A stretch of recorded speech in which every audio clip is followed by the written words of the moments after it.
لو بتواجه مشكله في شكل عربيتك ومش لاقي سمكري ولا بوهياجي كويس، الفيديو ده ليك. استاذ محرم، طبعا انا فخور جدا ان انت جبت لي العربيه وما وديتهاش لناس كتير، رغم انه معارفك كتير جدا. عارف انا هسلمك العربيه دي ازاي. زي ما انت شايف العربيه كميه معجون فيها كتير جدا، مش هنستخدم القلم دلوقتي لان هي باينه بالصوره، باينه كل ده معجون طبعا. وادي الدهان القديم باين اهو، يعني حتى المعجون كان على الدهان القديم شايفه. وهنا برضه اهي كميه معجون كتيره جدا. ده طبعا بعيد عن القلم، احنا مش هنقرا بالقلم خالص دلوقتي. لو جينا هنا هنلاقي ادي البويه القديمه، ادي الستوك، ادي البطانه، ادي الرش الاخير. يعني مفيش اي حاجه نزلت على الصاج قبل كده. عشان استخدم معجون بالكميه دي انا فقدت العربيه 50% من قيمه العربيه.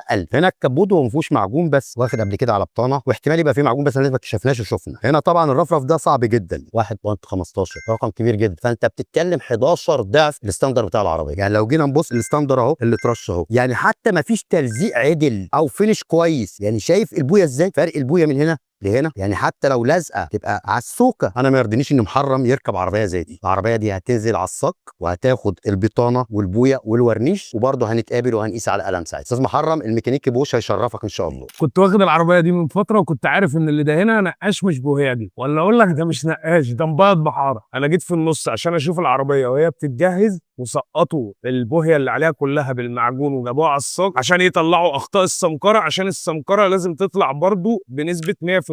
والحمد لله سقطوا الشين المحاره اللي كانوا عليها. الكبوت كان طالع 39، هنشوف مقاسه دلوقتي 36. طب ايه المشكله يا عم محرم لما تبقى محمله معجون؟ طب ما هي كده كده في الاخر شكلها حلو. لا، ما هي الموضوع مش بالشكل. العربيه اولا بيبقى فيها سوك وفيها دورانات في الباب وفي الصاج وفي الرفرف وفي كل العربيه بالكامل بيبقى فيها دورانات. المعجون الكتير يفرق كتير، لان انت النهارده الرفرف ده اللي كان محمل كميه المعجون ده لمسه بسيطه على انها خبطه هتلاقي البوهيه كلها وقعت. المعجون ده بيملى فراغات بسيطه، ما ينفعش ان انا استخدمه محر دي او ارسم دي شكل. وغير ان اللي بيعمل كده اكيد بيسترخص في الخامه بتاعت البوهيه نفسها. خامه البوهيه بقى ما بتبانش معاك غير قدام شويه، عشان خاطر البوهيه لو اترشت انت مش هتعرف هي نوعها ايه ولا خامتها نظيفه ولا مش نظيفه. فاكيد بيستخدم خامه بوهيه قليله او خامه بوهيه مش حلوه. وزي ما في بوهيجيه كتير ما عندهمش ضمير، في اكتر بكتير عندهم ضمير. انا اخترت منهم الميكانيكي بوش. ولو انت عايز اقرب مكان ليك انت بس هتسال محمد.